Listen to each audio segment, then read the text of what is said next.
visto el tema de modelamiento matemático y estábamos viendo, ¿no?, los elementos básicos del diseño de sistemas de control, ¿no? La diferencia entre el control clásico y entre el control moderno. Parece que habíamos avanzado toda esa parte. Y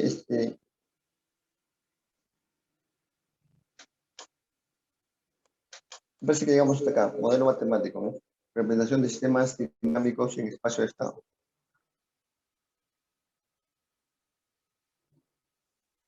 Bien, eso justo trata la primera parte, ¿no?, del curso, ¿no? El modelado matemático, ¿no? Bien, cuando hablamos de los modelos, hablamos, pues, ¿no?, de alguna forma con diagramas mentales, lingüísticos, gráficos, matemáticos, software, ¿no? Hay muchos modelos que de alguna forma van a relacionar un sistema con estos modelos, ¿no? Bien, la evolución de los modelos de alguna forma nos implica, ¿no?, modelamiento de sistemas, identificación del sistema y lo que se llama, pues, ¿no?, caja blanca, caja gris, caja negra, ¿no? Caja blanca es cuando ustedes quieren analizar con más detalle la caja negra, ¿no? Es decir, por ejemplo, en la transformada de Laplace, como ya la semana pasada les expliqué,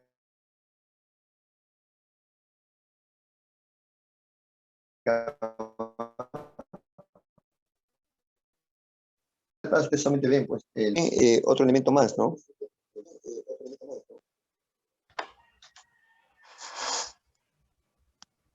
Entonces, en ese tipo de sistema, ahí nosotros es lo que consideramos, ¿no?, que es un diagrama de caja negra, ¿no?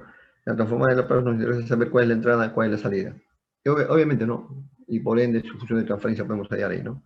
Pero en la caja blanca ya no. En la caja blanca nos interesa conocer cuáles son las variables que están dentro de la caja negra.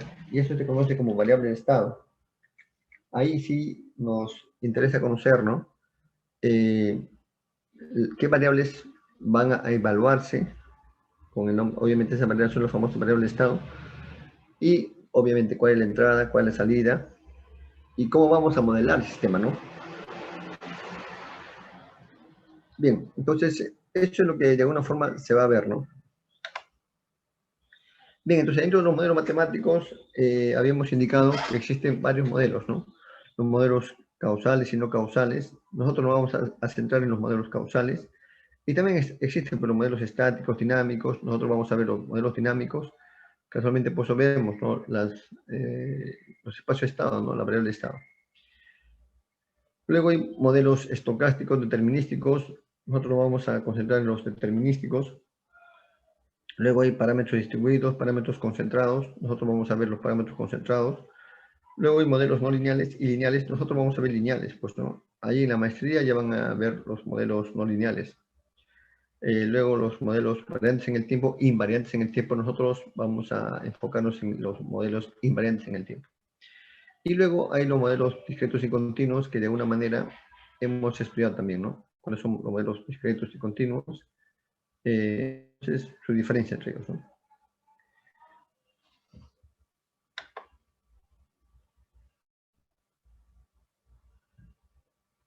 Bien, entonces, aquí es lo que entra lo que les comentaba de la transformada de Laplace, ¿no? El método operacional para resolver ecuaciones diferenciales lineales, ¿no? Eso es lo que nos permite emplear la transformada de Laplace, ¿no? Es un método operacional que nos permite resolver ecuaciones diferenciales de orden cualesquiera, ¿no? Ustedes ya lo han estudiado y acá simplemente vamos a aplicar eso, ¿no? Las ecuaciones diferenciales lineales se transforman en una operación algebraica en función de una variable compleja S. Se resuelve la función f sub s y luego se aplica la transformada inversa de Laplace en caso quisiéramos hallar la, la función de tenemos la función f sub s, queremos hallar entonces transformada inversa, entonces de alguna forma queremos saber, ¿no?, cuánto vale la función que lo ha generado, pues, ¿no? Laplace se puede utilizar en técnicas de análisis gráfico para predecir el funcionamiento del sistema sin resolver las ecuaciones diferenciales lineales.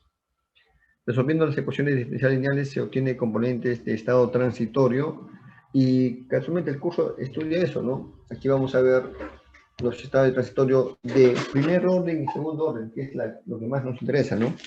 Primer y segundo orden. Claro, también hay estados transitorios de mayor orden, ¿no? Pero quizás lo presentemos, pero lo que más nos interesa son las de primer y segundo orden, ¿no? Bien.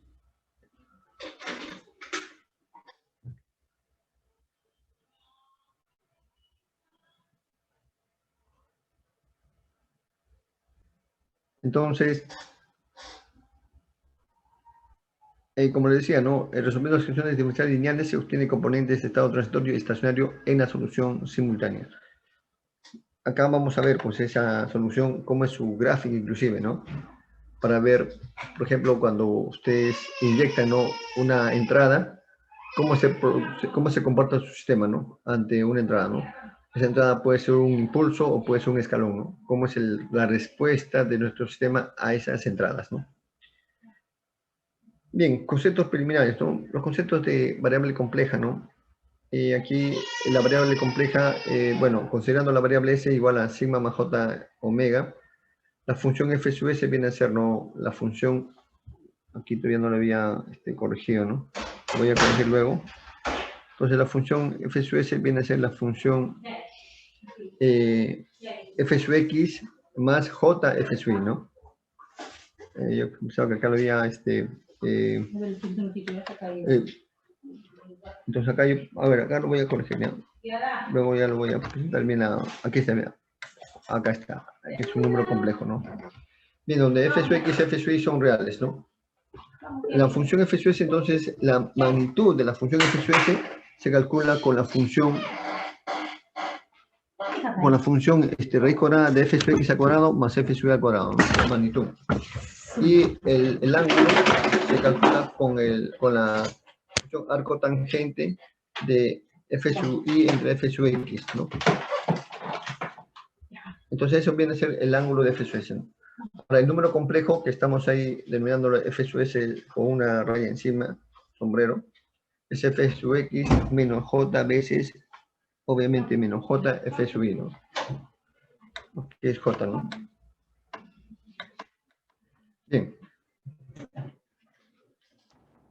Bueno, por el teorema de Euler, ahí vamos a ver, ¿no? El coseno expresado en su función, en su serie, es 1 menos θ cuadrado entre 2 factorial más θ cuarta entre 4 factorial menos θ a la sexta entre 6 factorial, el seno de manera equivalente, y conocemos, ¿no?, que la exponencial se expresa en su serie como 1 más x al cuadrado entre 2 factorial, y ahí están viendo, ¿no?, antes cuál es la serie de e a la x, ¿no?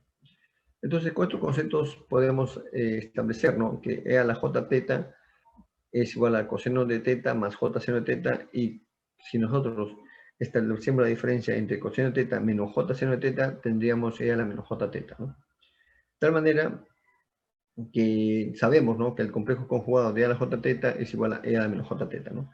Entonces de ahí podemos despejar y podemos hallar cuánto es el coseno de teta y cuánto es el seno de teta en función de e a la j teta, ¿no? El coseno de teta sale 1/2 de e a la j teta más e a la menos j teta, y el seno de teta sale 1 entre 2j e a la j teta menos e a la menos j teta, ¿no?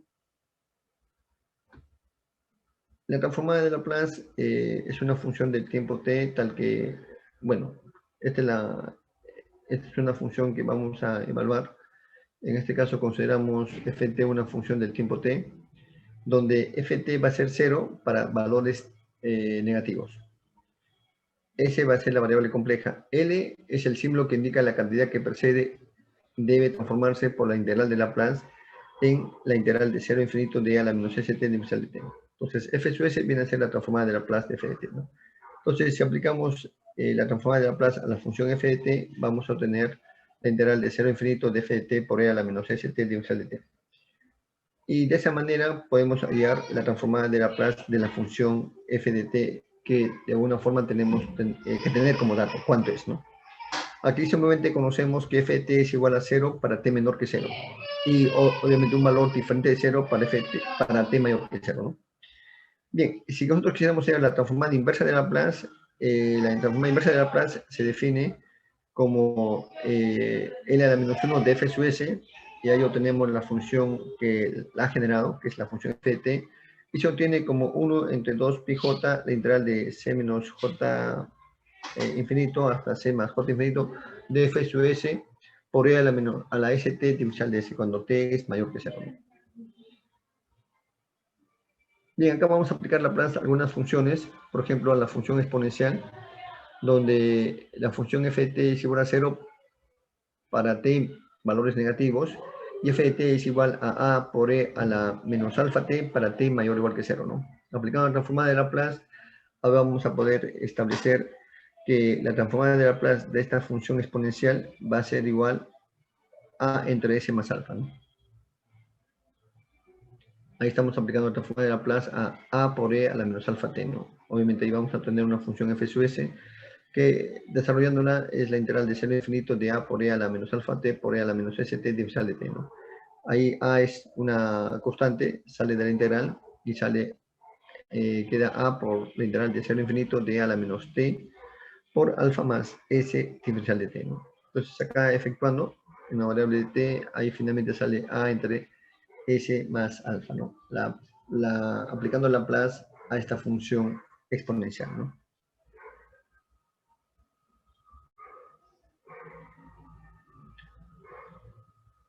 Bien, luego estudiamos la función de transferencia, ¿no? Que, por los que les comentaba, para nosotros es fundamental para esta parte de control, ¿no? La función de transferencia, que es la que vamos a obtener a partir de las ecuaciones de Laplace, es interesante y es necesario estudiarla, ¿no?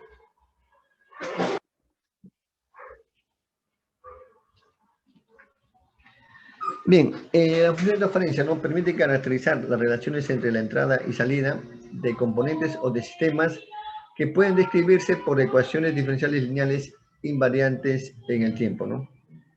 La función de transferencia de un sistema de ecuaciones diferenciales lineales invariantes en el tiempo, que es la que nosotros les comenté, ¿no? Que vamos a enfocarnos, se define como la relación entre la transformada de Laplace de salida y la transformada de Laplace de entrada, bajo la suposición que todas las condiciones iniciales son cero. Entonces ahí vemos un ejemplo, si el sistema lineal invariante en el tiempo, la que estamos viendo ahí, a sub 0i más a sub 1i más a sub n menos 1i más a sub n por i. Esa es la salida. Y la entrada, b sub 0x más b sub 1x más b sub m menos 1 por x más b sub m por x, ¿no? Aquí hay que considerar que n es mayor o igual que m, ¿no? Bien, entonces bajo esas consideraciones, ahí podemos establecer, ¿no? La función de transferencia de esta función de aquí, ¿no? Entonces, la función de transferencia, para poder establecer para esta ecuación de acá, bueno, aplicamos Laplace en ambos miembros y podemos obtener cuál es este resultado, ¿no? Bien, obviamente, ¿no? Acá, de alguna forma, siempre es necesario, ¿no? Tener bueno, tener las propiedades de Laplace para poder hallar, ¿no? Todo lo que está relacionado a las ecuaciones de Laplace, ¿no? Obviamente, ¿no? Y la solución de las ecuaciones de Laplace para diferentes casos, ya también ustedes lo han estudiado en sus cursos previos y saben, ¿no? Cómo se calcula esas funciones, ¿no? Básicas de Laplace, ¿no? Bien, entonces, obviamente, ¿no? Como acá estamos hallando, ¿no? La función de transferencia en función de, utilizando la transformada de Laplace, aquí vamos a poder establecer cuánto es, ¿no? La función de transferencia de esta relación, ¿no?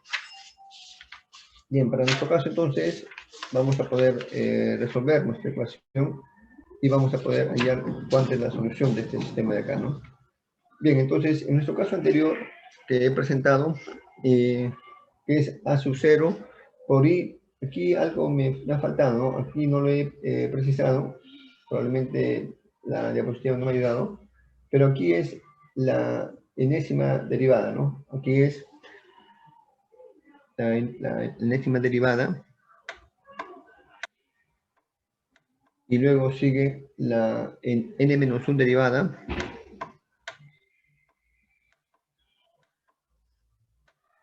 y luego sigue la primera derivada y luego simplemente es a sub n, ¿no?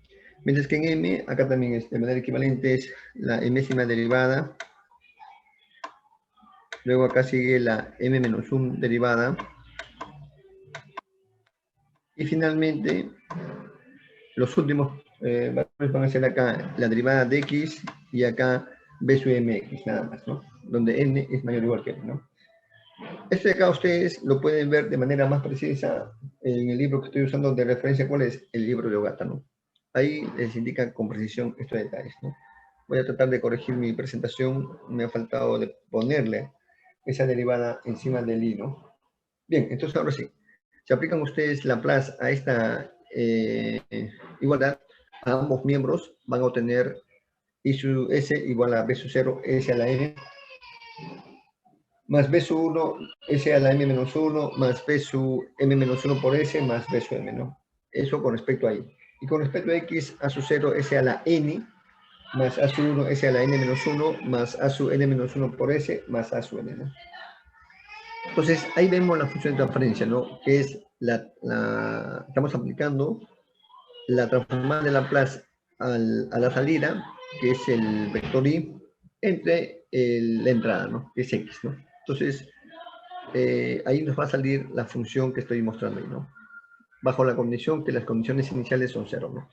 Utilizando este concepto de función de transferencia, se puede representar la dinámica de un sistema por ecuaciones algebraicas en S, ¿no?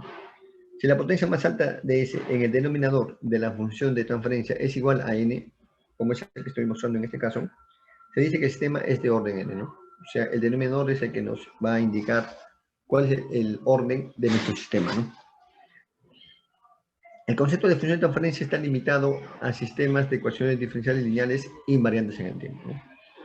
La función de transferencia es un método operacional para expresar la ecuación diferencial que relaciona la variable de salida con la variable de entrada, como estamos ahí observando, ¿no? La función de transferencia es una propiedad de un sistema en sí, independiente de la magnitud y naturaleza de la entrada o función impulsora, ¿no?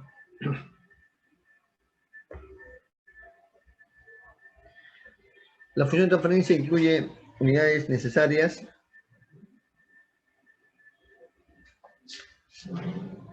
para relacionar la entrada con la salida, ¿no?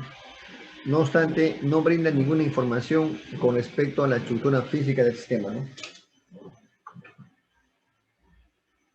Si se conoce la función de transferencia de un sistema, se puede estudiar la salida o respuesta para diversas formas de entrada, con el objetivo de lograr una comprensión de la naturaleza del sistema, ¿no? Si se conoce la función de transferencia de un sistema, se puede establecer experimentalmente introduciendo entradas conocidas y estudiando la respuesta o salida del sistema, brindando la descripción de las características dinámicas del sistema, ¿no?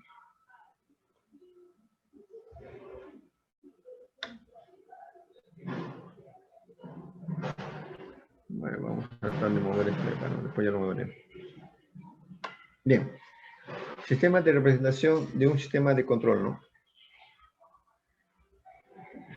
Bueno, acá vemos una caja, ¿no? Cuya función de transferencia es G sub S y la entrada es X, ¿no? La salida va a ser G sub X por X, pues, ¿no? G sub S por X, ¿no es cierto? La función de transferencia por entrada X, ¿no es cierto? Ahí vemos un bloque funcional.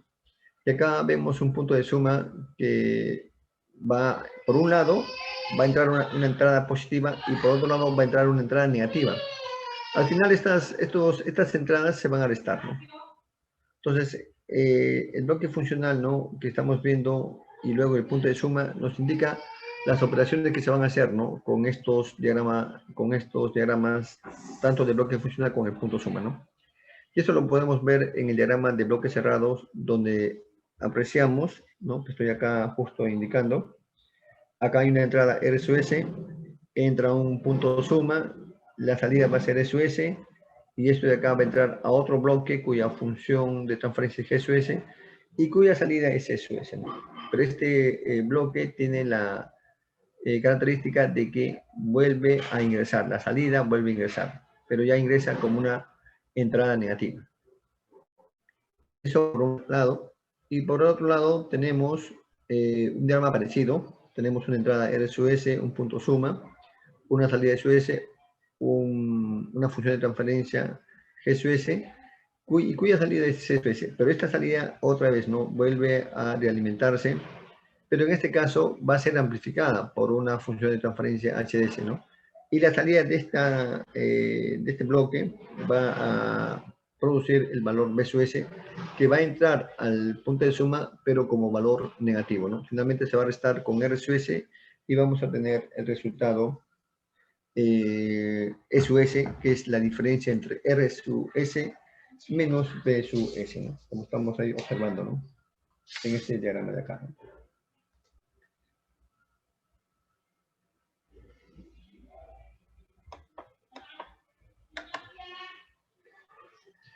Bueno, entonces, de los diagramas de bloques que anteriormente hemos presentado, ahí vamos a obtener la función de transferencia de lazo abierto. Por ejemplo, si nosotros establecemos el cociente entre BSUS y SUS, vamos a obtener que es igual a GSUS por HDS. O si establecemos el cociente entre la salida y la entrada, vamos a ver que hay una función intermedia que es GSUS, ¿no? A ver, vamos a ver.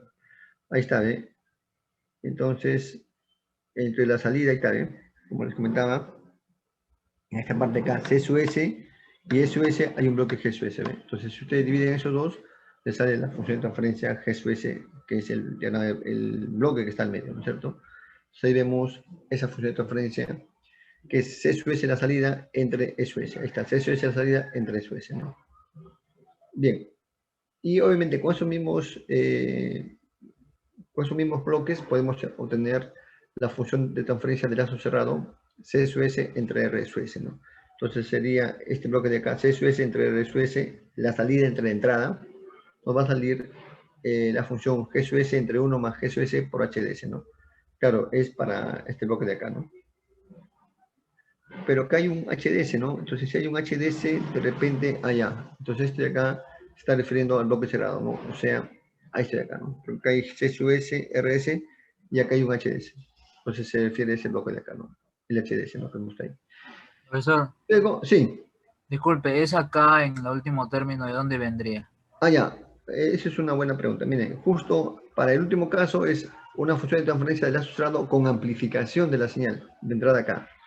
O sea, este último caso es cuando uno va a amplificar la señal de entrada acá, ¿no? En el caso anterior me parece que la señal de entrada acá no está amplificándose, ¿no? Pero en el caso que se amplificara la señal de entrada acá, utilizaríamos ese bloque que está mostrado ahí en la última parte, ¿no? Casualmente ahí indica eso, ¿no? Es con amplificación de la entrada, ¿no? A veces por entrada se requiere que se amplifique, ¿no? Sobre todo eso se ve más en los sistemas de comunicaciones, ¿no?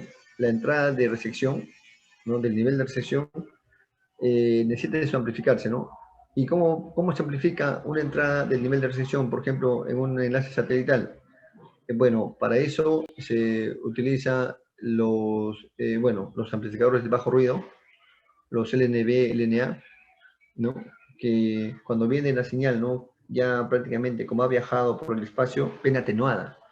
Entonces, esa señal se tiene que amplificar. ¿Y ahí qué se utiliza? Los amplificadores de bajo ruido, el LNA, LNB, LNC. Ahí es donde se amplifica, ¿no? Y obviamente, ¿no? Ahí por ejemplo, la entrada que ingresa a la antena receptora, ahí se amplifica. Entonces ahí es donde se puede aplicar este concepto de acá, ¿no? De la señal de entrada amplificada, ¿no? Hay casos que se requieren, pues, amplificar, ¿no?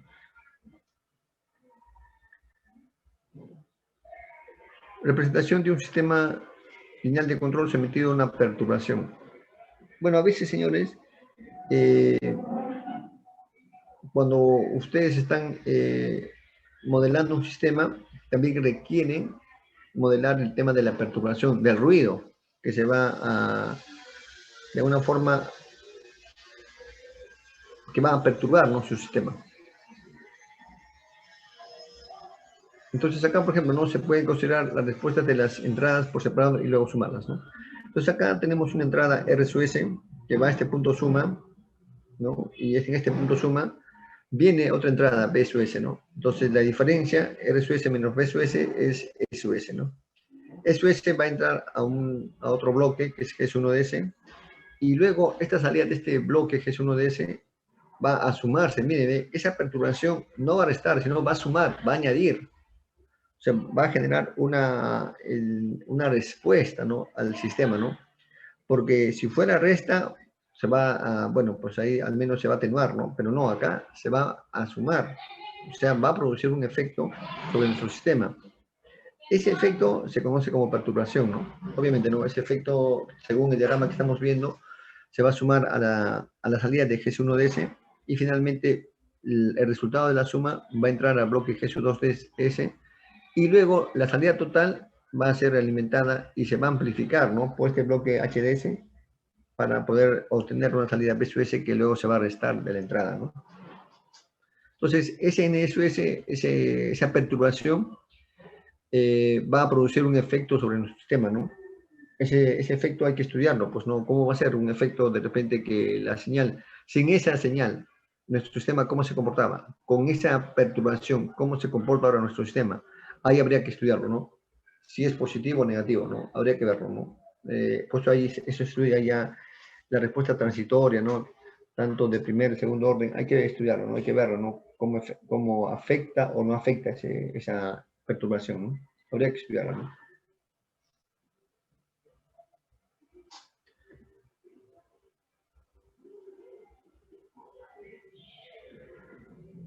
Bueno, entonces, como consecuencia de esta perturbación a nuestro sistema, vamos a poder obtener el diagrama de alguna forma, el diagrama simplificado, ¿no? Pero para eso teníamos que establecer operaciones con nuestras entradas y salidas que estamos ahí viendo, ¿no? Entonces, como resultado final de esas operaciones de entrada y salida, el CSUS, por ejemplo, final que vamos a tener, va a ser, ¿no?, el CSUS debido a la perturbación más el CSUS debido a la entrada RSUS, ¿no? Entonces ahí está, ¿no? CSUS es el CSUS debido a la perturbación más el CSUS debido a la entrada R, ¿no? Entonces finalmente nos va a salir GSU2S entre 1 más GS1DS por GSU2DS por HDS por esta función de acá, ¿no? GS1DS por RDS más NDS, ¿no? Siempre vamos a tratar de en este modelamiento de hallar su representación en función función de transferencia, ¿no? Su diagrama de transferencia, su respuesta final, ¿no? ¿Cómo es? Entonces la idea es obtener este valor final, ¿no? GSU2DS entre 1 más GS1DS por GSU2DS por HDS por GSUS más RS más NS, ¿no? Ahora, ¿quién nos permite hallar ese tipo de funciones de transferencia final? Ahí el software que nos permite hallar estas funciones finales, y el otro día estuve justo viendo algunos ejemplos, es ni hablar, ¿no? Actualmente ya el MATLAB les permite sumar, ¿no?, dos bloques en cascada, dos bloques en paralelo, o dos bloques, o un sistema de alimentado, ¿no? Para eso el MATLAB tiene funciones ya específicas, ¿no? Ustedes le dan las funciones de transferencia de los bloques que quieren sumarlos y le ponen series y lo suman. Le ponen paralelo y va a sacar su diagrama de bloques equivalente paralelo. Y también, ¿no?, hay para la función de lazo cerrado también, ¿no? Hay otra función, otra opción equivalente, ¿no? Así que eso, el MATLAB hace todas estas operaciones, ¿eh? Y les da el diagrama, la función de transferencia final, ¿no? O sea, no es necesario que ustedes estén operando eso, ¿no? Simplemente ustedes le ingresan al MATLAB las funciones GS1DS, GS2DS, HDS, y le dicen, ¿no?, qué cosas quieren hacer, ¿no? Quieren sumar GS1 con GS2DS, y luego ese resultado quieren sumarle en paralelo HDS. Le dicen y el MATLAB todo eso lo hace, ¿no? Así que eso ya no es necesario actualmente hacerlo, ¿no? Manualmente, ¿no?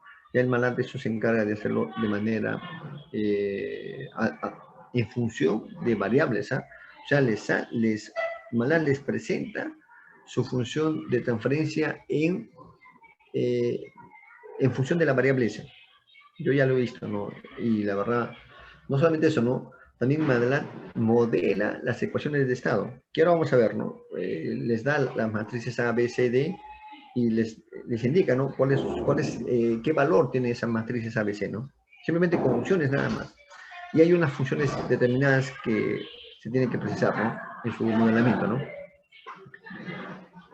Bien, procedimiento para trazar un diagrama de bloques, ¿no? Primero hay que escribir las ecuaciones que describe el comportamiento dinámico de cada componente, ¿no? Tomar las transformadas de Laplace de estas ecuaciones, suponiendo condiciones iniciales cero. Cada transformada se representa individualmente en forma de bloque. Se integran los elementos en un diagrama de bloques completo. Y eso es lo que son los pasos a seguir, ¿no? Para trazar un diagrama de bloques equivalente, ¿no? Y acá está, señores, lo que les comentaba, ¿eh? Acá, por ejemplo, ven dos entradas, X1 de S, X2 de S. La salida va a ser, bueno, dependiendo, ¿no? De X2 de S, ¿no? Si está sumando o restando, ¿no? Si está sumando, la salida sería X1 de S más X2 de S. Pero si está restando la entrada X2 de S, la salida sería X1 de S menos X2 de S. Pero bien, entonces, ¿qué pasaría si yo quiero sumar dos bloques, ¿no? F1 de S, F2 de S. Obtendría como resultado final F1 de S multiplicado por F2 de S, ¿no? Este efecto que le llama el MATLAB, le llama dos bloques en cascada, el MATLAB señores lo hace. ¿Con qué? Con la función suma. Perdón, con la función series. ¿Qué les va a pedir? Indícame cuánto es la función F1 de S. Indícame cuánto es la función F2 de S. Y luego le ponen la función series y lo hace. Ahora vamos a ver de repente un ejemplo, bueno, al final, ¿no? Por el tema del tiempo, ¿no? Y lo mismo, señores, para el tema del bloque en paralelo, la conexión en paralelo, les va a pedir MATLAB la función F1 de S, les va a pedir la función F2 de S, y con la opción paralelo obtiene su resultado F1 de S más F2 de S, que también ven, ¿no? Eso lo hace el MATLAB, ¿no? Yo me quedé impactado, ¿no? Cuando lo vi, el resultado me quedó, la verdad, impresionado, ¿no? Ese es el diagrama equivalente, ¿no? Luego tenemos la conversión de diagramas de bloque. Ahí tenemos, mírenme, un diagrama de bloques con retroalimentación.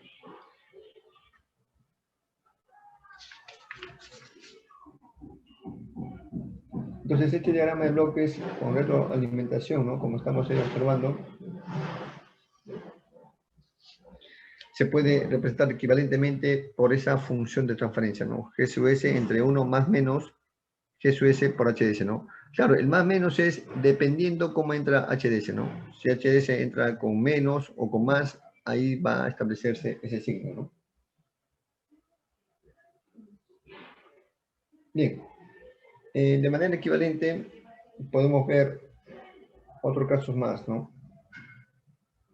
El traslado del sumador.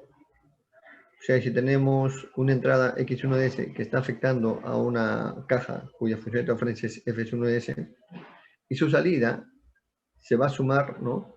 Junto con la salida de la segunda función, que en este caso cuya entrada es X2 de S, y va a ingresar a un diagrama cuya función de transferencia es F2 de S. Entonces su salida también se va a sumar. Obviamente no, la salida final I sub S va a ser la suma de estas dos entradas, ¿no? Pero ¿cuál es su equivalente, ¿no? De este tratado de sumador, ¿no? Bien, ese tratado de sumador yo puedo representarlo también simplemente convirtiendo la primera caja en una división. F1 de S entre F2 de S, y mi entrada es X1 de S. Entonces, ese resultado final se va a sumar simplemente con la entrada X2 de S, como estamos viendo en esta parte de acá, ¿no? Y luego, el bloque F2 de S que ha pasado a dividir al bloque F1 de S vuelve a amplificar la respuesta de la suma de X2 de S con la salida de X1 de S, ¿no? Lo vuelve a amplificar. Y lo vuelve a amplificar por el valor de F2 de S. Y finalmente tenemos la salida I sub S, ¿no? En algunos casos se va a necesitar este tipo de traslado de sumador, ¿no?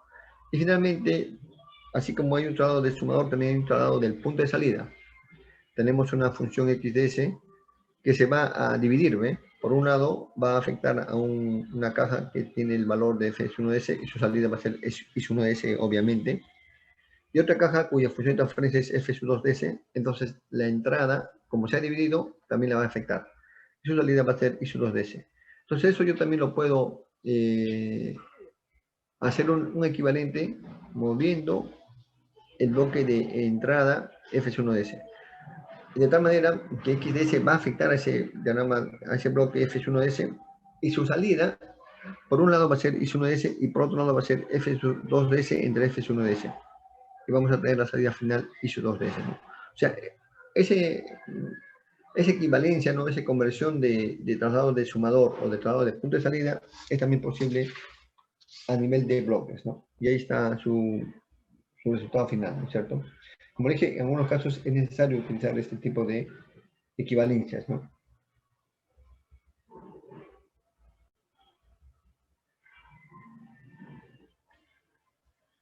Acá vemos un circuito básico.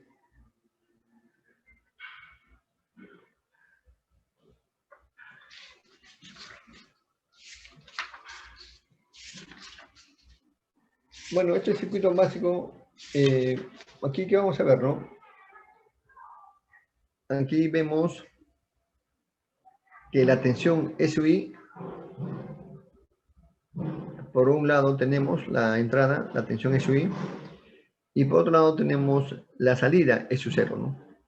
Entonces nosotros acá si queremos establecer las ecuaciones de Laplace, primero hay que establecer, ¿no?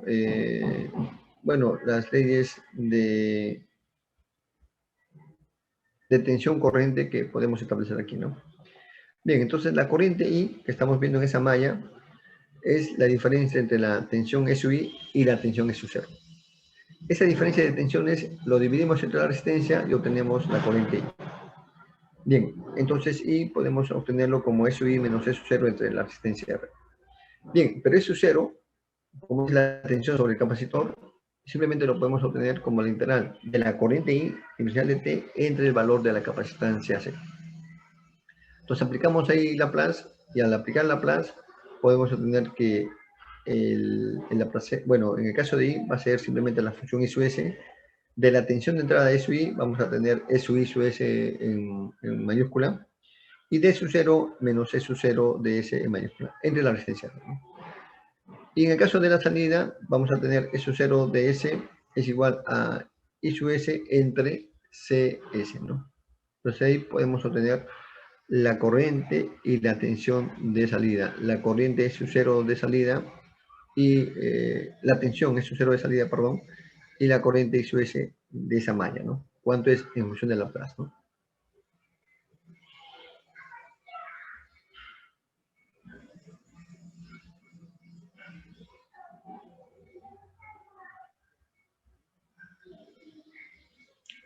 Entonces, si de alguna forma nosotros eso quisiéramos utilizar un diagrama para poder representar estas ecuaciones de Laplace, podríamos, ¿no? Por ejemplo, en el diagrama siguiente, miren, ve acá, por ejemplo, estoy estableciendo, aquí es igual, ahí la entrada es U I de S, luego la salida es, bueno, acá tenemos una resta, ¿no? Con S 0 de S, entonces S 0 de S vendría a constituir una entrada negativa, ahí está, S U I de S, una entrada negativa S 0 de S, como estamos viendo ahí, ¿ve?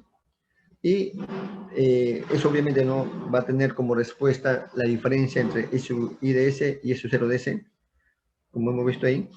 Y esto de acá va a ser afectado por el diagrama cuya función de transferencia es 1 entre R, ¿no? En este caso una constante, pues, ¿no?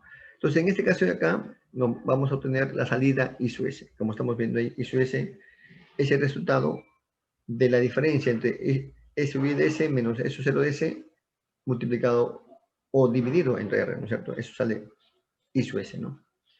Bien, en el otro caso, E sub 0 de S es I sub S entre CS. Ahí está. Lo que entra es I sub S y el diagrama de bloques va a ser 1 entre C sub S. La salida es E sub 0 de S, ¿no? Bien, entonces tenemos por un lado la entrada y salida I de S y por otro lado tenemos como entrada I sub S y salida I sub 0 de S. Pero fíjense, ve, esa salida I sub 0 de S para el primer diagrama de bloques viene a ser su entrada, va a ser una entrada negativa. Entonces, con esas dos ecuaciones podemos establecer un sistema de lazo cerrado, que es el que se muestra en la figura 3. Y fíjense, ve, ahí se vuelve a mostrar la entrada SUI de S, la salida SUS, que viene a ser la diferencia entre SUI de S y SU0 de S. el bloque que está amplificando, pero en realidad está dividiendo, ¿no? entre R, y la salida es la corriente ISUS, y esta salida ISUS está entrando nuevamente a otro bloque que su valor es 1 entre 6 US, ¿no? Y la salida de su 0DS es, como estamos viendo, nuevamente ingresada a nuestro sistema, pero ya va a entrar con un valor negativo, ¿no? Entonces, a partir de estos dos sistemas, estamos obteniendo nuestro diagrama de lazo cerrado, ¿no? Primero, ¿cómo lo hemos obtenido, no? Como lazo abierto, y ahora ya lo tenemos como lazo cerrado, ¿no? Hemos juntado los sistemas y ahí vemos lo que produce este sistema, ¿no? Un sistema de diagrama de lazo cerrado, ¿no?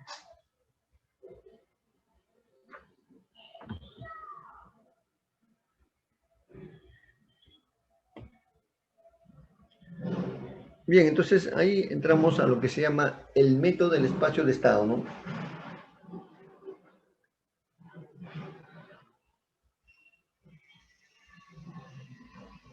Entonces, hasta el momento hemos visto lo que les comentaba al inicio, ¿no? La famosa caja negra, ¿no? La función de transferencia y la entrada y salida, ¿no? Lo que acabamos de ver.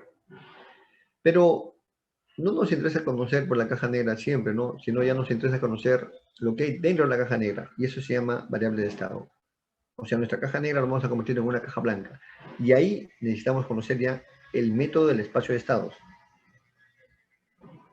La teoría de control moderna, que nace obviamente, aparece más o menos por los años 1960, introduce este concepto, ¿no? El concepto de estado, ¿no?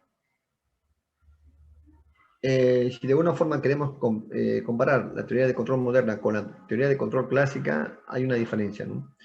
La teoría de control moderna ya habla no de una variable, sino ya de muchas variables. Por eso hablan de, si hacemos esta comparación, es comparar multivariables versus una entrada y una salida, ¿no? Porque en el caso de la teoría de control clásica, es lo que veíamos la transformada de Laplace, ¿no? Una entrada y una salida. Pero en el método de espacio-estado no nos va a interesar solamente una entrada, nos va a interesar varias entradas y varias salidas. Por eso que se habla de multivariable. Está referido a las variables de entrada y salidas, que son no una, sino varias. Versus la teoría de control clásica, que solamente nos hablaba de una entrada o una salida, como acabamos de ver en ese ejemplo de la malla, ¿no? La parte eléctrica, ¿no? Y también, ¿no? Hablar de esta comparación es hablar de dos funciones, ¿no? La del dominio en el tiempo y del dominio en la frecuencia compleja, ¿no? Claro, de una forma, en la teoría de control clásica estamos hablando de la función S, ¿no? S ya es la función frecuencia, pues, ¿no?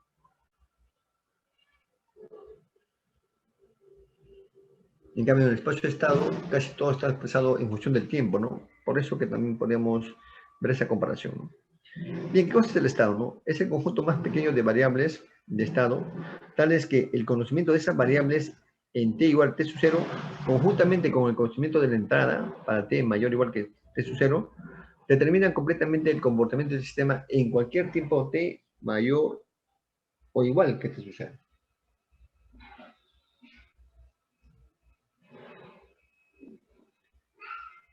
Variable de estado, ¿no?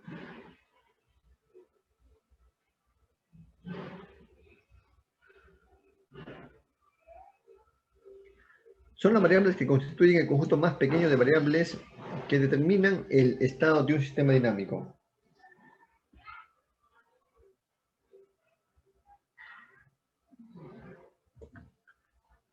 Y ahí viene el concepto de vector de estado, ¿no?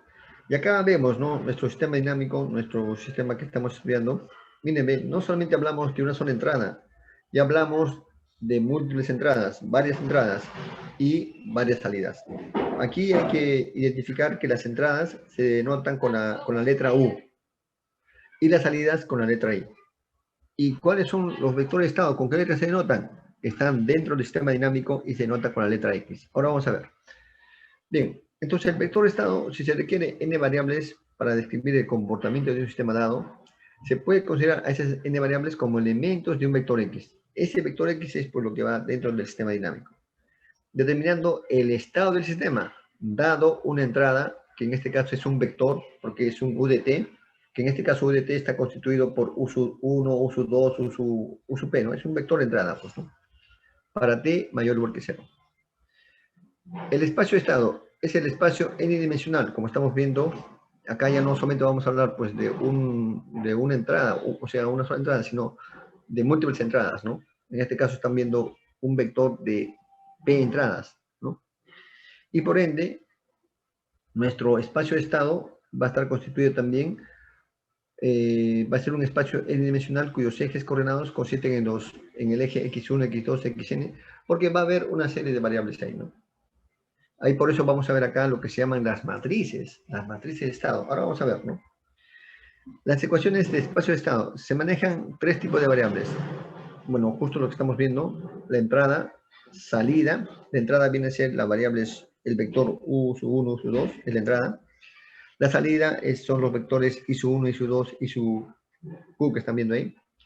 Y el estado es lo que está dentro del sistema dinámico. Ahí va a ir las variables de estado. Entonces es un sistema continuo de múltiples entradas y múltiples salidas. Igual lo que ustedes han visto en sistemas continuos también se puede ver en sistemas discretos, ¿no? Vamos a ver también esa parte. Inclusive ya vimos con ustedes los sistemas discretos, ¿no? Vamos a ver además un pequeño repaso, ¿no? Bien, y acá viene, señores, la definición del espacio de estado, ¿no? Ahí está la definición del espacio de estado, ¿ven? Las ecuaciones empleadas son de primer orden, porque están viendo ahí la derivada de x, x' de t, igual a la función f que afecta al vector de estado x de t, ya no su derivada, sino el vector de estado, y la entrada u de t, obviamente no en un tiempo t determinado, ¿no? Esa es la primera ecuación, x derivada de x igual a f de x, u de t, y la segunda ecuación es la salida, y de t, igual a la función g de x, u de t.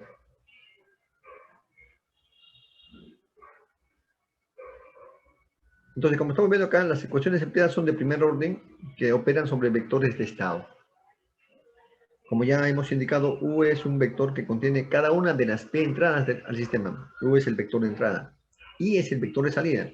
U es un vector que contiene a cada una de las Q salidas del sistema. X es el vector que contiene cada una de las N variables de estado del sistema.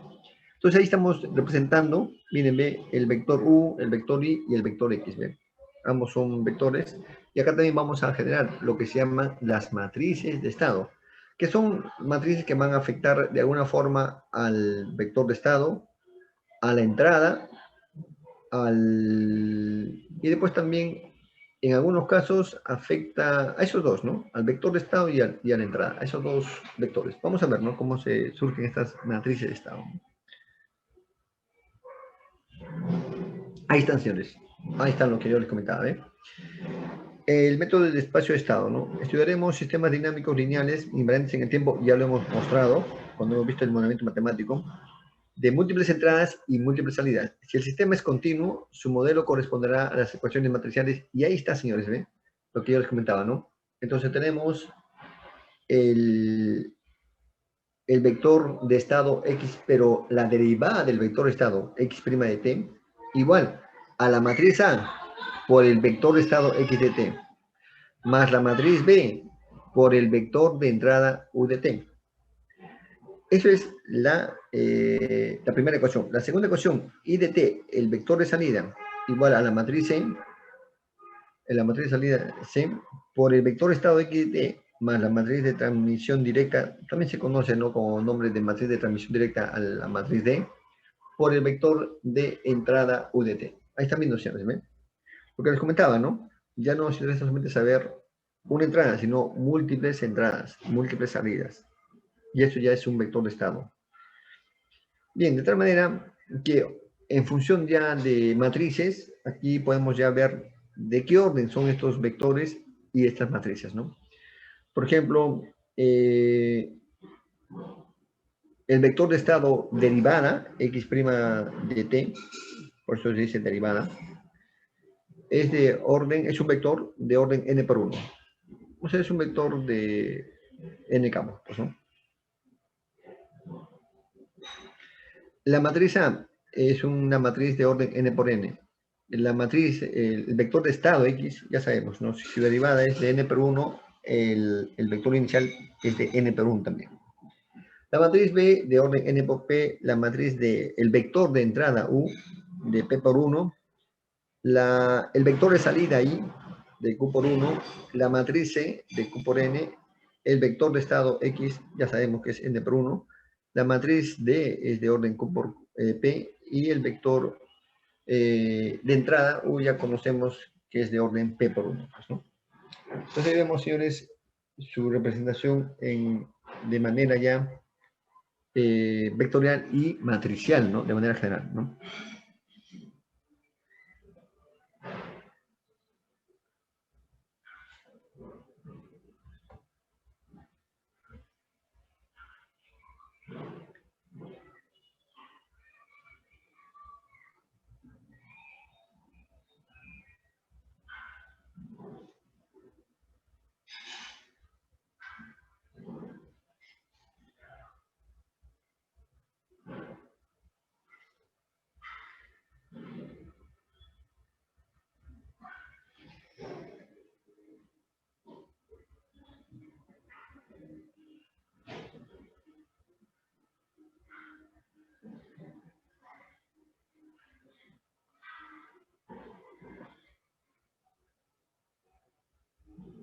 Bien, entonces acá vemos ya el diagrama de bloques de un sistema continuo en representación de espacio-estado, ¿no? Ya sabemos que la matriz, perdón, el vector de estado x' de t es igual a la matriz A por el vector de estado x de t, más la matriz B por el vector de entrada u de t, y el vector de salida i de t es igual a la matriz C por x de t más la matriz D por u de t. Bien, esto de acá de alguna forma se puede expresar mediante un diagrama de bloques y es el que estoy mostrando ahí, ¿no? Ese diagrama de bloques que está ahí mostrándose viene a ser el diagrama de bloques de la matriz de estado, ¿no? O sea, tenemos ahí un U, bueno, acá es T, ¿ya? Este es U de T, acá viene a ser, este de acá es X de T, este acá viene a ser X' de T.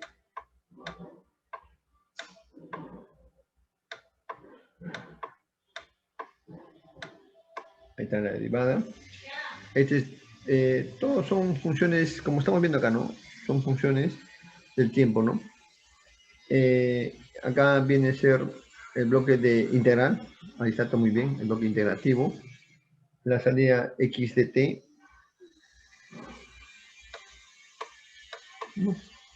Esta salida es el i de t que estamos ahí viendo. Listo, ¿no? Y esta es la matriz A, ¿no? Entonces estamos viendo dónde está la matriz A. Mire, es un bloque de realimentación. La matriz B es un bloque, miren, acá es lo que, justo alguien me preguntó, ¿no? ¿En qué consiste la vertical entrada? Acá está, señores, ¿ven? La entrada U de t, que estamos viendo acá, ¿no? Se está amplificando por este bloque B, ¿ve? Se está amplificando, ¿ve? Porque ingresa y se amplifica. Y el resultado de amplificar este bloque es lo que va a sumarse con esta matriz, con esta salida, ¿no? De esta matriz de acá, que en este caso va a ser A por X de t, ¿no? Entonces acá vamos a tener la entrada final X' de t, ¿no?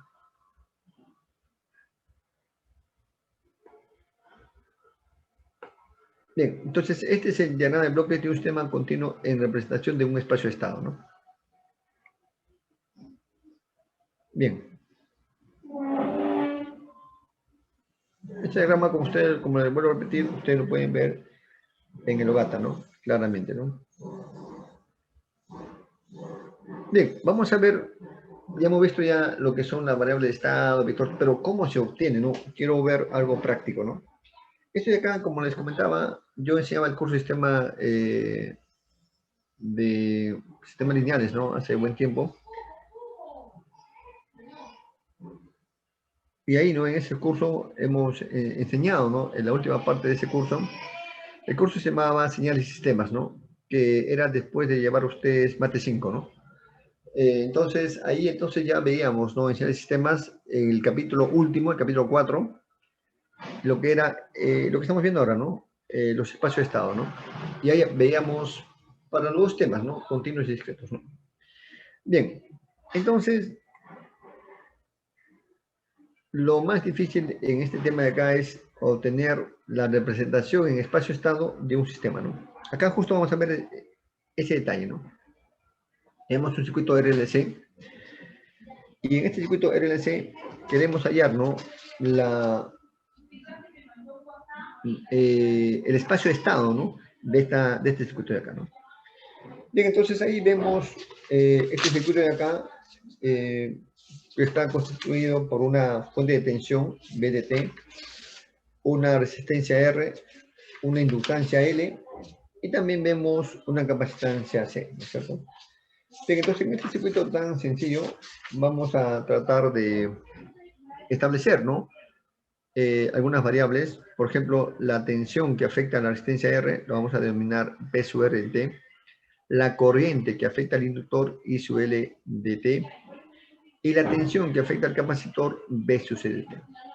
De tal manera que aplicando Kirchhoff, ¿no? Y todas sus leyes que ustedes han aprendido en circuitos eléctricos, podemos establecer que la tensión B de T, ¿a qué es igual?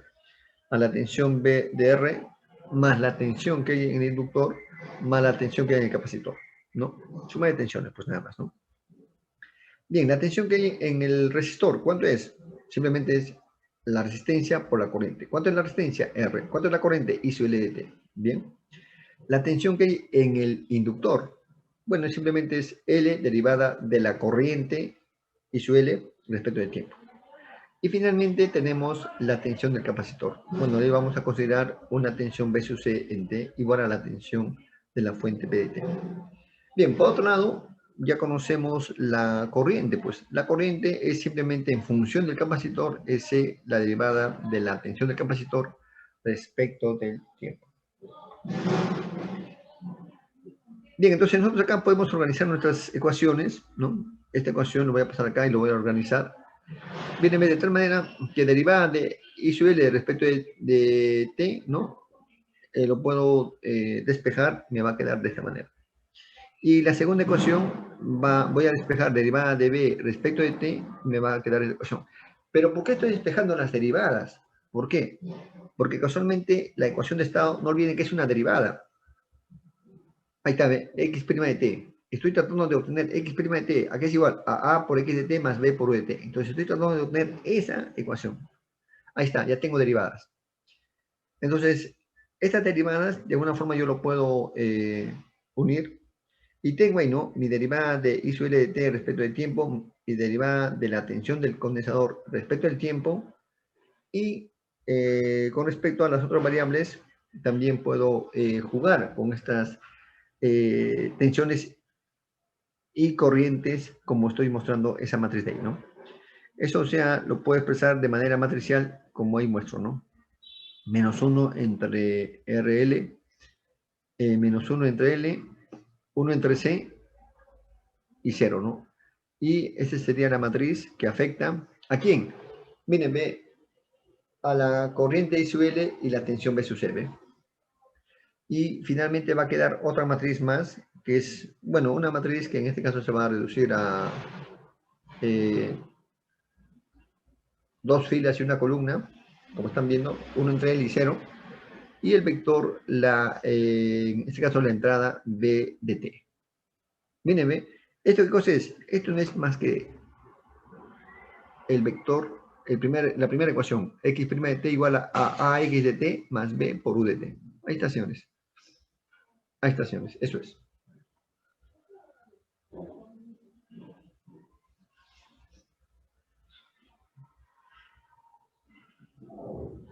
Hay estaciones, ¿ven? Le hemos dado forma de derivada. Hemos visto que esta derivada se vuelve a repetir en la siguiente ecuación, pero ya no como derivada, simplemente como valores I sub L y B sub C, que ya obviamente no es un vector. Y finalmente, la tensión de entrada, ahí también está, ¿no? Y también ahí aparece en la ecuación, ¿no?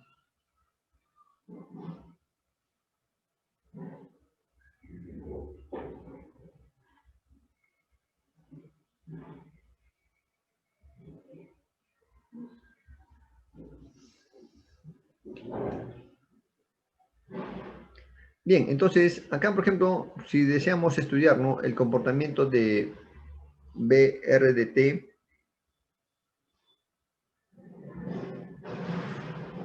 y también I sub LDT, conociendo, ¿no?, que la tensión B sub RDT es igual a I por L por la resistencia, ahí ya tendríamos que ver otro detalle, ¿no? A ver, la tensión B sub RDT, ahí está B sub RDT, ¿ve? I sub LDT, I sub LDT ya sabemos cuál es I sub LDT, ¿no? Ese de ahí, ¿no?, el valor de... Bien, entonces si nosotros quisiéramos expresar, ¿no?, en función de las variables de estado B sub RDT y I sub LDT, bueno, en este caso sí, B sub RDT, ¿no?, tendríamos que, bueno, hacer uso de una matriz de transformación que tendría que ser, ¿no?, la matriz que estoy ahí indicando, R001 multiplicado por I sub L y B sub C, ¿no? Pero ¿qué es I sub L y B sub C? Ahí está, pues, I sub L y B sub C son la variable de estado de la ecuación anterior. Es decir, yo puedo encontrar varios vectores de estado para una misma representación. Y acá estamos viendo eso, ¿no? Para encontrar otro vector de estado para la representación anterior, tengo que hallar una matriz de transformación. Entonces, en el caso anterior, por ejemplo, ¿cuál era mis vectores de estado? I sub L de t y B sub C de t. Pero en el caso siguiente, mis vectores de estado yo quiero que cambien, pues. Que ya no sea I sub L de t y B sub C de t, sino ¿cuál? B sub R de t e I sub L de t. ¿Puedo hallarlo? Sí. Pero para eso mi vector de estado inicial, I sub L de t por B sub C de t, tiene que ser transformada. ¿Y cómo lo transformo? Ah, tengo que hallar la matriz que me va a permitir esa transformación. ¿Cuál es? Ahí está la matriz B. R001, ¿no? O sea, esa es la matriz que me va a permitir la transformación de mi vector de estado inicial que he hallado en el caso anterior a estos vectores de estado que ahora yo quiero estudiar. B sub R de t e I sub L de t. Entonces, sí se puede hacer, ¿no?, utilizando esta relación de acá. Y eso también es uno de los problemas, pues, justamente de espacio-estado. Ya, yo encuentro un resultado, pero ese es el único resultado. Puede haber otro, sí, acá está, ¿ve? Y justamente acá se demuestra eso, ¿ve? Si hay otro, pero siempre y cuando encuentres esa matriz de transformación. Si no, no puedes tú decir que esa nueva representación es el vector de estado de lo que estamos estudiando. Acá hemos encontrado la matriz de transición, que nos pasa el vector de estado I sub L de t, B sub C de t, a B sub R de t, I sub L de t. Acá sí es posible hacer esto, ¿no?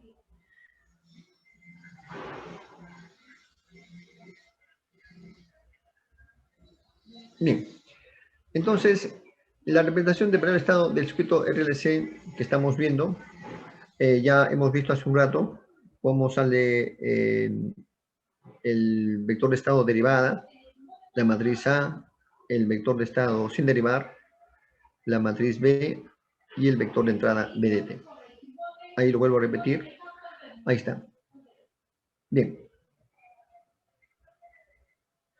Y en el caso que acabamos de hallar esa matriz de transformación que hemos visto, B sub R de t e I sub L de t, que estoy acá mostrando,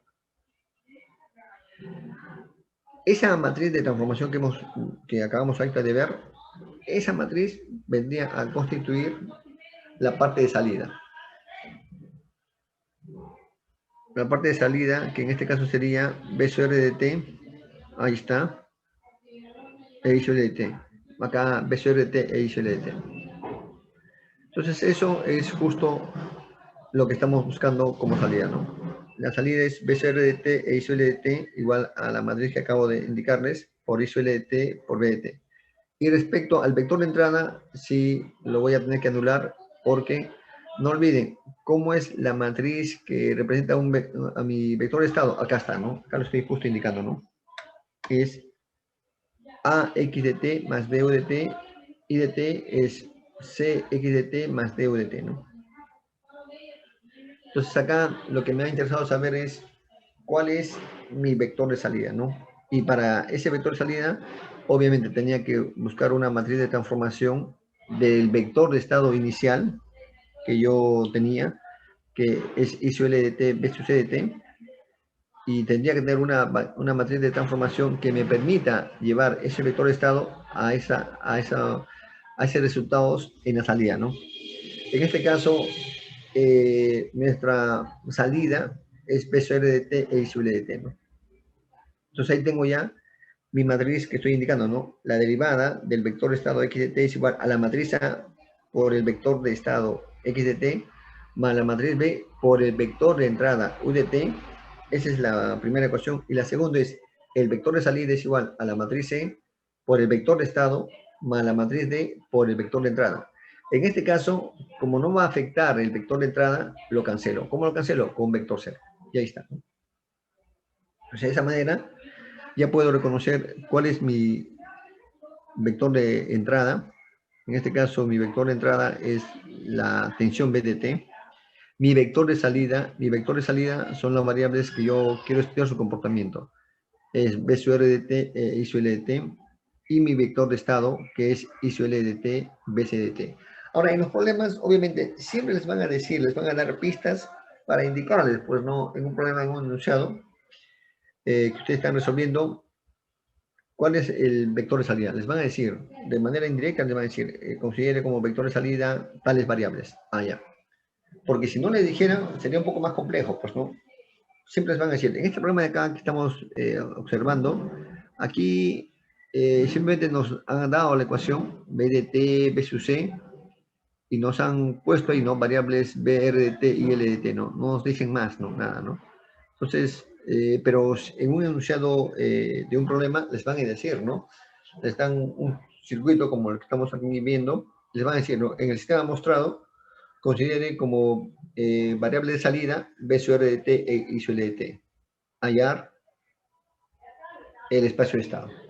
Entonces, si les dicen eso de ahí, ya pues ya saben que B sub R de t e I sub L de t es el vector de salida, y ya empezar a estimar cuál va a ser el vector de entrada y el vector de estado inclusive, ¿no? O sea, siempre les van a decir como dato, les van a dar pistas, esos detalles, ¿no? Yo recomiendo para este capítulo el Shao, ¿no? El Shao, la última edición. Bueno, el Shao, el último capítulo, ¿no? Ahí el Shao, esta parte lo trata de manera muy didáctica, ¿no?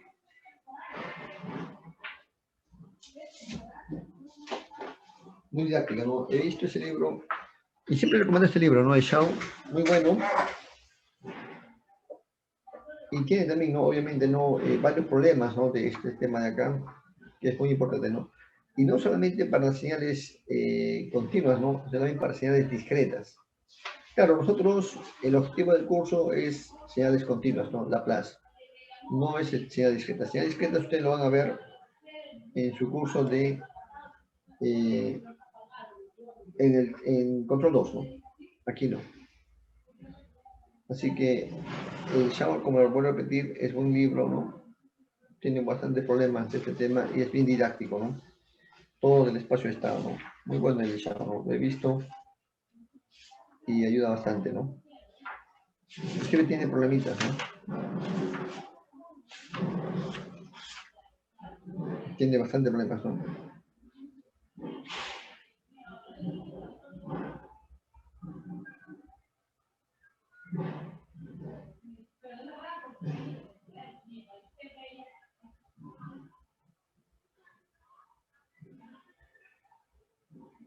Bien.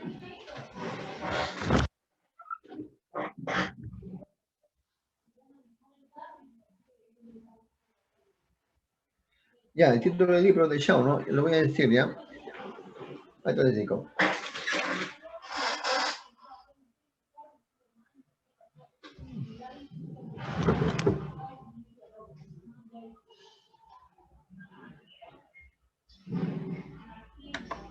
Vale, en el chat le voy a poner, ¿no? Ahí está. El libro se llama Señales y Sistemas de Shao. Como yo decía, pues se llama el curso de Señales y Sistemas en la facultad. Y ahora creo que ya ese curso lo iban a convertir en Mate 5, pues con la nueva currícula han cambiado varias cosas, ¿no? Es que ya el sistema a nivel mundial se enseña, sino que obviamente cada universidad lo adapta a sus necesidades, pues, ¿no? Aquí, por ejemplo, ahora ese curso Mate 5, ¿no? Han cambiado de nombre, se llama Enseñar Sistemas, y ya no creo que lleguen a la parte de variable de estado, ¿eh? No creo que esta parte de... O sea, esto lo van a ver ustedes, ¿no? Los que están estudiando control.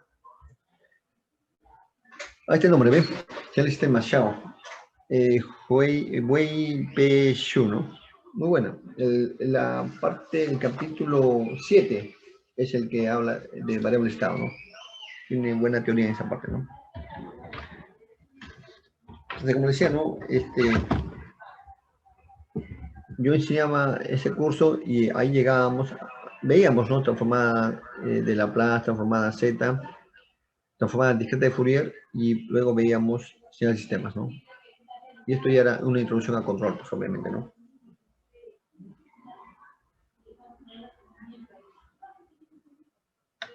Hay buenos problemas, quizás vamos a necesitar algunos, voy a presentar, ¿no? Bien, entonces acá, en esta ecuación del RLC, ya hemos hallado nuestro... Ahí está, ¿no? Hemos hallado nuestro espacio-estado, ¿no? Hemos hallado nuestro vector de estado, hemos hallado el vector de entrada, el vector de salida, las matrices A, B, C y D. Claro, en algunas oportunidades esas matrices se van a convertir en vectores, como estamos viendo acá el vector B y el vector D.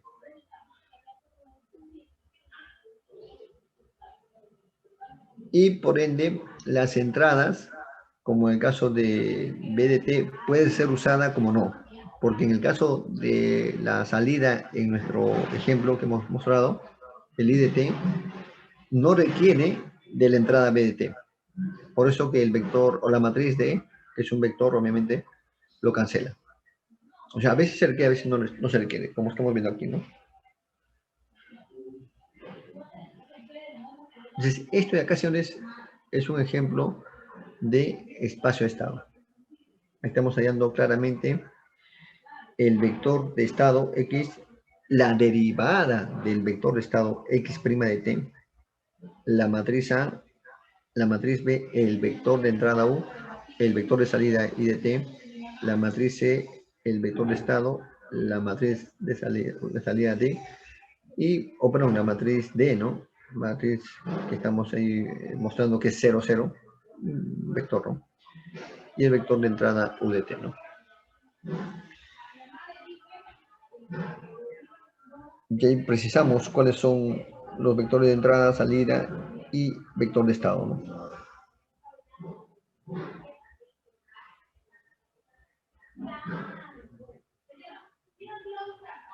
Acá vemos otro ejemplo más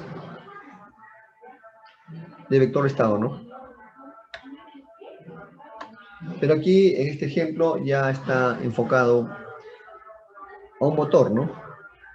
Bien, acá tenemos un motor DC controlado por campo. En este motor tenemos una fuente PSUSDT, parecido al que hemos hecho, ¿no? Hay una resistencia, un inductor y este motor, ¿no? Obviamente por acá va a circular una corriente que le estamos denominando ISUFDT, y ese motor de alguna forma va a rotar, pues, ¿no? Va a producir de repente hay una fuerza. Y vamos a ver, ¿no? El motor de corriente continua controlado por campo con corriente de armadura constante mueve una carga J. Ahí estamos viendo la carga J. Coeficiente de fricción viscosa B con velocidad angular omega sub t. Entonces acá la ecuación que se va a plantear es la ecuación de tensión en la resistencia, que es R sub F por I sub F de T, más la tensión en el inductor, R sub F por la derivada de sub F respecto de T, o sea, derivada un poco ha salido media borrosa. ¿no?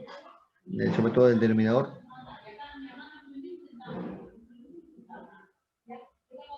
Entonces, igual a qué? A la tensión B sub ST. Claro, depende, ¿no? Si es que el motor está apagado, podría ser eso igual a la tensión B sub ST, ¿no? Porque si está ya en movimiento, ya de hecho ahí va a cambiar el tema, ¿no? Pero bien, bueno, ahí entonces, debido a que este motor, ¿no? En un momento va a estar prendido, entonces ahí va a haber una diferencia de fuerzas, ¿no? Sería ese torque, ¿no? Menos la fricción viscosa por la velocidad angular es igual a la carga, ¿no? Que es la masa por la aceleración. La ley de Newton, ¿no? Diferencia de fuerza es igual a masa por la aceleración. En este caso, la aceleración es la derivada de la velocidad angular respecto del tiempo, ¿no? Entonces, ahí con esas dos ecuaciones podemos resolver este sistema y tener, ¿no? Esta forma de aquí, ¿no? Buscar derivadas, y ahí tenemos las derivadas, ¿eh? Derivada de I respecto de tiempo y la derivada de omega respecto de tiempo, ¿no? Entonces ahí tenemos menos R entre F por L por I de F más 1 entre el F por B sub S. Y en la segunda ecuación tenemos el torque, ¿no? Que es K sub T por I de F de T.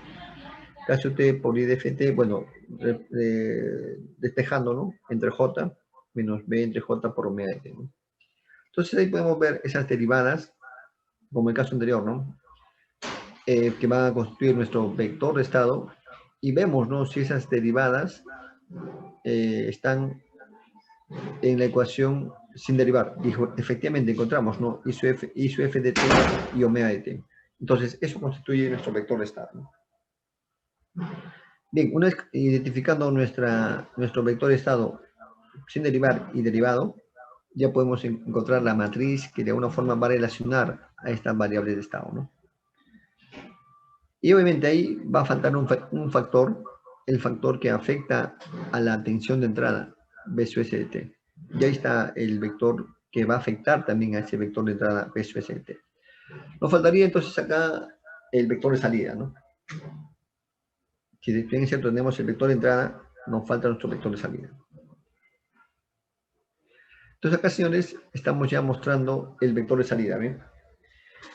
Tenemos nuestro vector de estado, nuestra derivada de nuestro vector de estado, igual a nuestra matriz A por el vector de estado, más la matriz B por el vector de entrada, y el vector de estado, fíjense, se reduce a omega de t, simplemente a omega de t. Bueno, omega de t, bueno, aquí lo hayan simplemente igual a omega de t. ¿Por qué? Porque el vector de entrada para la segunda ecuación, mírenme, simplemente se anula. Omega de t es igual a omega de t. Porque omega de t es un elemento del vector de estado, pues. Entonces, ese omega de t puede también constituir la salida, ¿no? Omega de t. Bueno, entonces, la representación de espacio-estado de la variable p de t y omega de t, ahí tenemos, ¿no? Entonces, ahí tenemos la representación de espacio-estado de la salida omega de t, ¿no? Es derivada de I sub f de t respecto del tiempo entre derivada de omega de t respecto del tiempo. Ese es nuestro vector de estado. La matriz A es menos RF entre LF, 0, K sub t entre J, B entre J, I sub f de t y omega de t. Y nuestro vector de entrada B sub s de t, 1 entre LF, 0, ¿no? Y para la salida es la velocidad angular. Y no tenemos más otros elementos, ¿no? Para la representación en espacio-estado con salida omega de t, ¿no? Miren, el siguiente ejemplo ya no es como vector de estado el I sub f de t y omega de t, sino ahí quieren considerar como variable de estado el torque y la velocidad angular. Bueno, si van a considerar el torque y la velocidad angular, bueno, ahí habría que, obviamente, ¿no? Ver la derivada del torque, ¿no? La derivada del torque, y ahí obtiene su relación, ¿no? La derivada del torque y la derivada de la velocidad, ¿no? Entonces, con esa consideración, obtienen eh, esta matriz, ¿no? De la variable de estado, la matriz A, la matriz B, la matriz C, la matriz D, y ahí obtenemos, ¿no? Bueno, acá se está considerando como variable de estado ya no la derivada de la corriente, sino el torque, la derivada del torque y la derivada, bueno, y la velocidad angular, ¿no? Entonces, en la salida también se va a mantener constante, la velocidad angular va a ser la misma, y fíjense, su matriz es lo mismo, ¿no? Solamente que en vez de torque, o perdón, en vez de corriente le han puesto torque, pero al final se va a anular, pues, porque va a quedar 1 por la velocidad angular. La salida, pues, ahí, bueno, luego tenemos la matriz 0 por el vector de entrada B sub ST, ¿no? Es una matriz equivalente, ¿no? Como ven ustedes, acá hemos hallado dos representaciones de espacio de estado para esta ecuación de aquí, ¿no? Primero, una representación con variables de estado y su f de t, omega de t. Y luego hemos considerado como variable de estado el torque y la velocidad angular. Por eso es lo que yo les decía pues hace un rato, ¿no?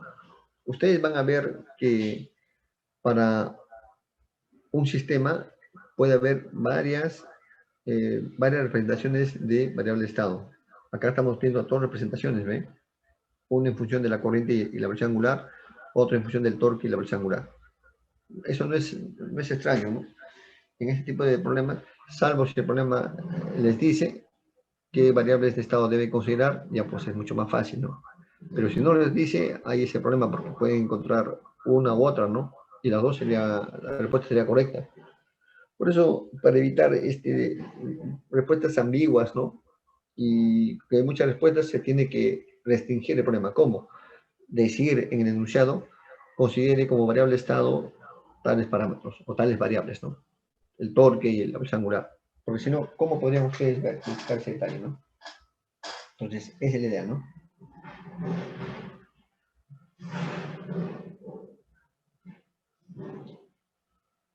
Bien.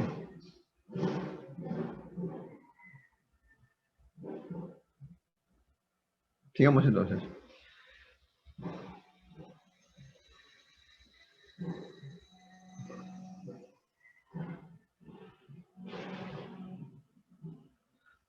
Representación de espacio de estado a partir de ecuaciones diferenciales, como estamos viendo, ¿no? Entonces tenemos un modelo sencillo. Tenemos un sistema de entrada, un sistema de salida. Acá vemos, ¿no?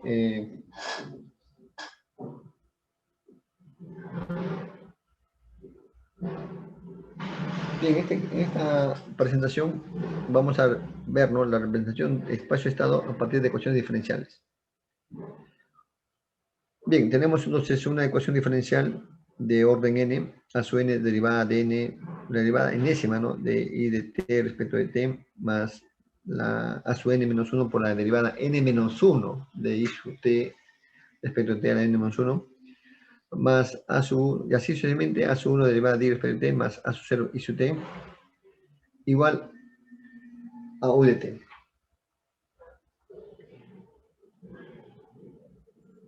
Bien, entonces acá, considerando como condiciones iniciales, x1 de t igual a i de t, x2 de t la derivada de i respecto del tiempo. Entonces, si x2 de t es la derivada de i respecto del tiempo, simplemente es la derivada de x1 de t. x3 de t es la derivada segunda de i respecto del tiempo, y en función del vector de estado x2, vendría a ser la derivada de x2 de t. Y así sucesivamente, xn-1 de t, la derivada n-2 de i respecto del tiempo, y constituiría la derivada n-2, ¿no? De la variable, ¿no?, que estamos evaluando, ¿no? Y finalmente, la variable xn de t constituiría la derivada n-1 respecto del tiempo de la variable y constituiría la derivada n-1 del tiempo, ¿no?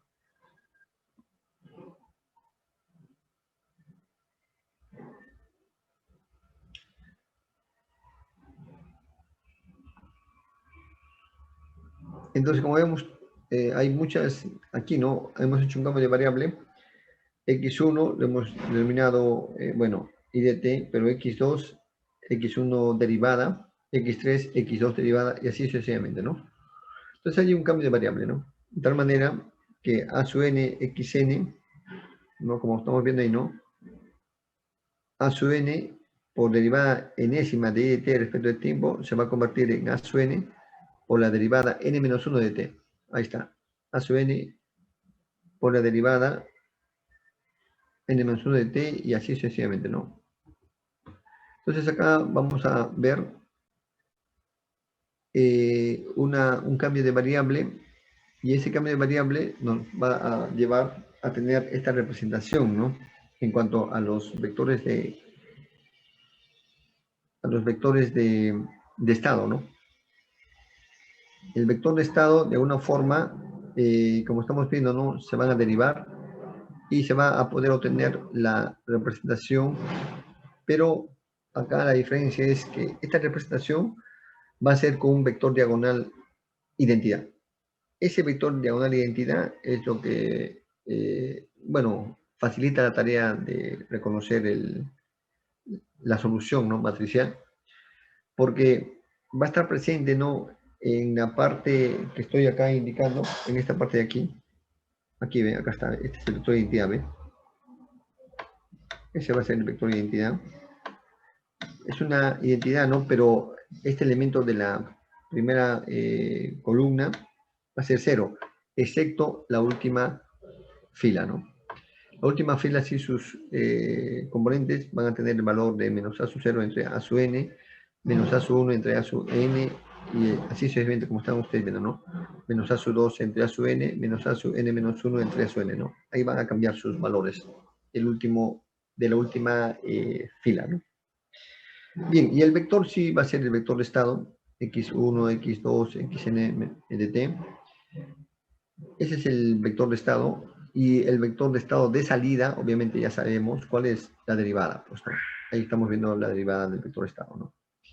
Bien, entonces acá tenemos el vector de estado derivada igual a la matriz A por el vector de estado más la matriz B por el vector de entrada. El vector de entrada es U de t, y el vector que afecta al vector de entrada, al vector U de t, es el vector 0, 0, 0, 1, y el último elemento es 1 entre A sub n. Mientras que el vector de salida I de t va a ser igual a el vector 1 y todos los elementos 0, y el vector x1, x2 se va a mantener el vector de estado, pero para la matriz D, esa matriz D va a ser 0 y el vector de entrada va a ser U de t, ¿no es cierto? Como estamos ahí viendo, ¿no? Bien. Entonces, las ecuaciones diferenciales se pueden representar mediante un espacio de estado con esta representación que estamos viendo ahí, ¿no?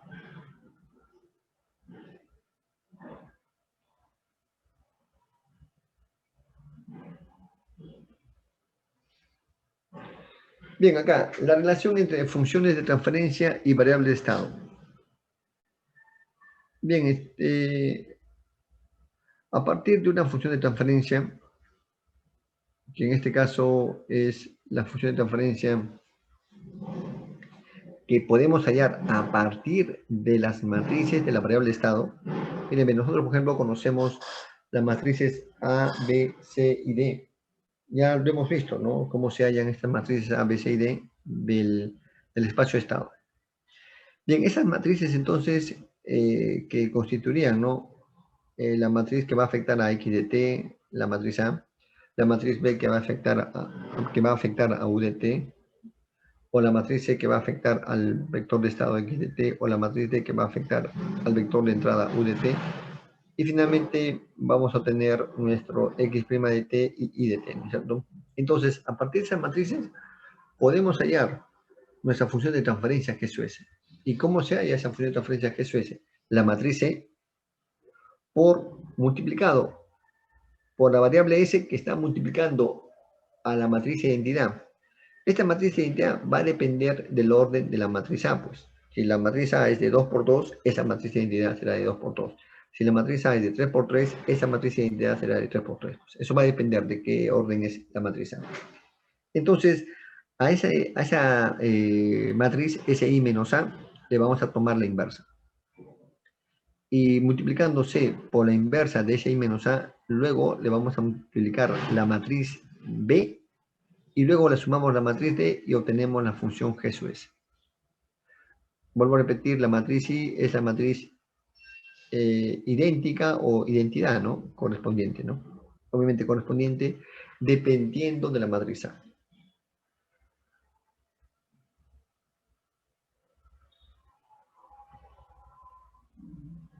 Acá, por ejemplo, tenemos un sistema mecánico. De hecho, tiene que ver con un sistema que tiene resortes, ¿no? Y por eso su matriz de representación sale A igual a 0 menos K entre M, 1 y menos B entre M, ¿no? El vector B, 0, 1 entre M, el vector C, 1, 0 y el vector D, 0.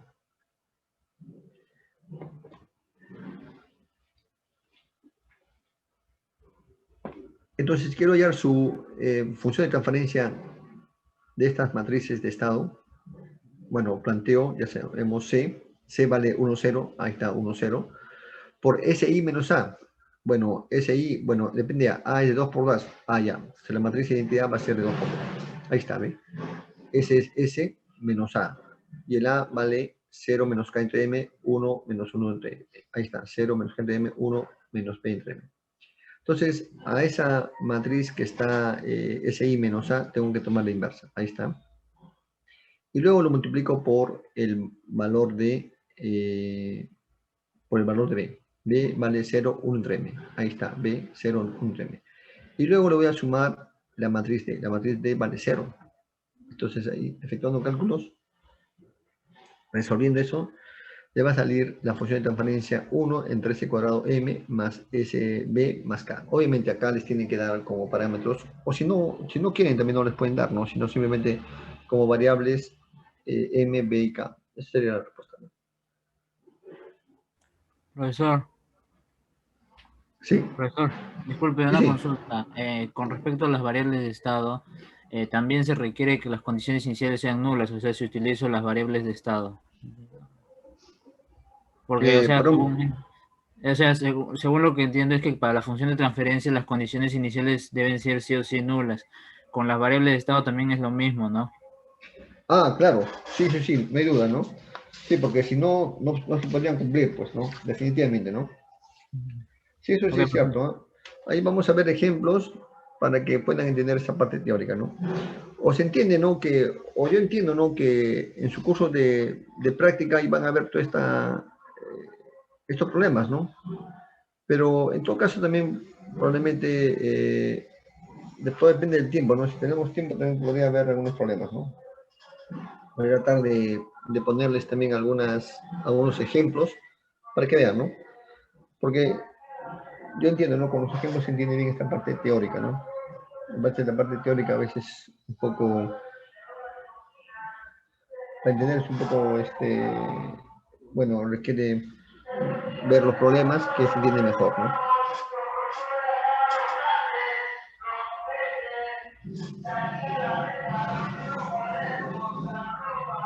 Bien, entonces, estamos viendo las variables de estado, ¿no? Y estamos viendo cómo se obtienen.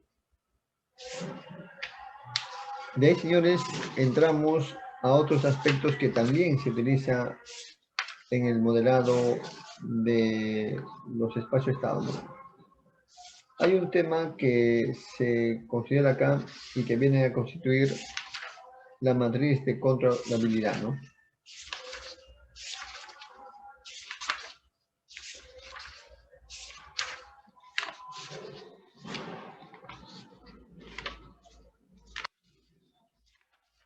Bien.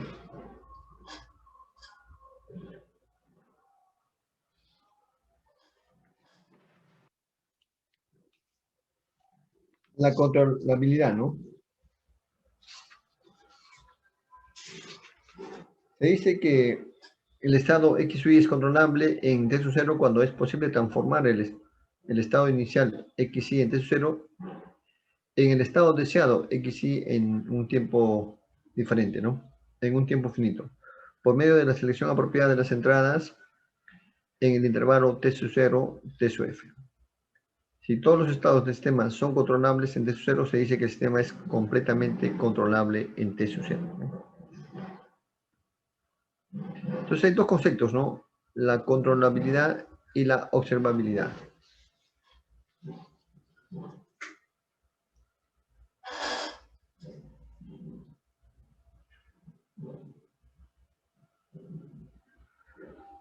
Bien, en el caso de la observabilidad,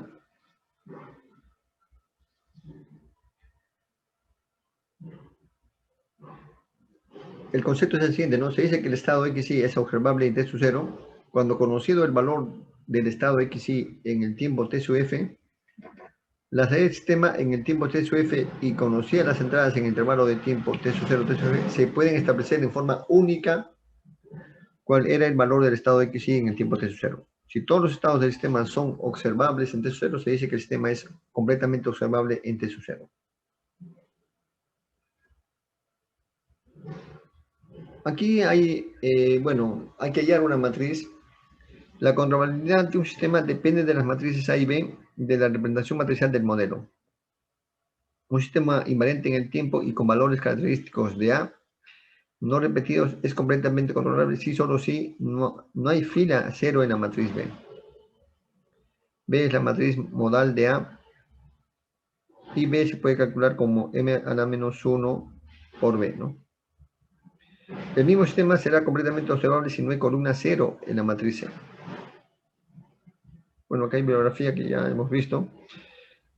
Y obviamente, ¿no? Esta parte de acá de controlabilidad y observabilidad lo explica mejor el Shao, ¿no? Ahí vamos a ver, ¿no? Algunos ejemplos del Shao para que ustedes vean, ¿no? Obviamente esta parte de acá es un poco, la mejor forma es ver problemas, ¿no? Ver el ejercicio, ¿no? Tanto la controlabilidad y la observabilidad son matrices.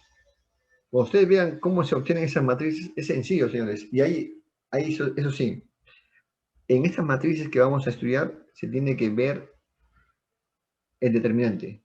Si el determinante es igual a 0, quiere decir que el rango no es diferente, ¿no? Vamos a estudiar el rango de una matriz y su determinante, ¿no? Y en base a eso se va a poder determinar si es que la matriz es observable o es controlable, ¿no? Ahí voy a presentar ya unos ejemplos del Shao, que ahí justo yo les estaba mostrando, que tienen que ver con este tema, ¿ya? Ahí les presento, ¿ya? Un ratito, por favor.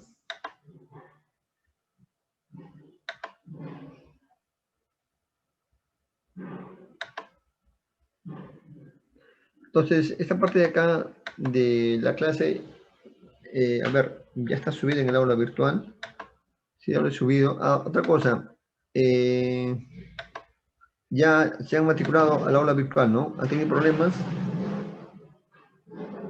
Ahí está todo, ¿eh? Ahí he subido la clase. Lo que falta es subir los videos, ¿no? Como ya recién nos han habilitado el lunes. Ahí está. Sí, he puesto la introducción y este capítulo de acá, ¿no? Que estamos explicando. Ahí lo he subido, ¿eh? Está en el aula virtual en la semana 1. Ahí lo he puesto todo, ¿no? Semana 1. Ahí he subido el video. Perdón. La clase introductoria y el capítulo que estamos ahora resolviendo, ¿no? Capítulo 1, ¿no? Luego ya iré subiendo ahí en el aula virtual más cosas interesantes. Y bueno, vamos a ver ahora algunos problemas de lo que les comentaba, ¿no? Del Shao, ¿no? El Shao es muy bueno en esta parte de acá. que nos va a ayudar toda esta parte de aquí, ¿no? Necesito, por favor, déjenme revisar mis copias de Xiao, ¿no?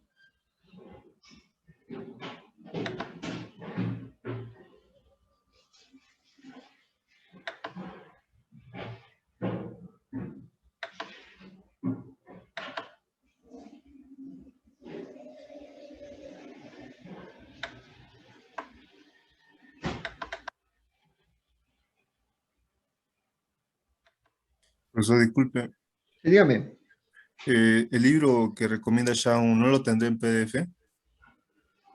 No, no lo tengo en PPT.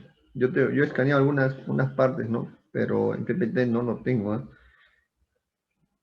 Yo he Ay, escaneado algunas partes, ¿no? Lo voy a ahí mostrar. Y eso, de hecho, eso voy a hacer una presentación. No estoy trabajando en eso porque es muy interesante ese libro, ¿no?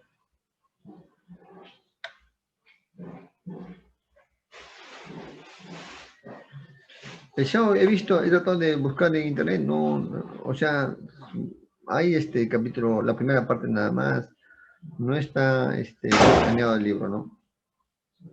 Pese pueden navegar, no lo van a encontrar.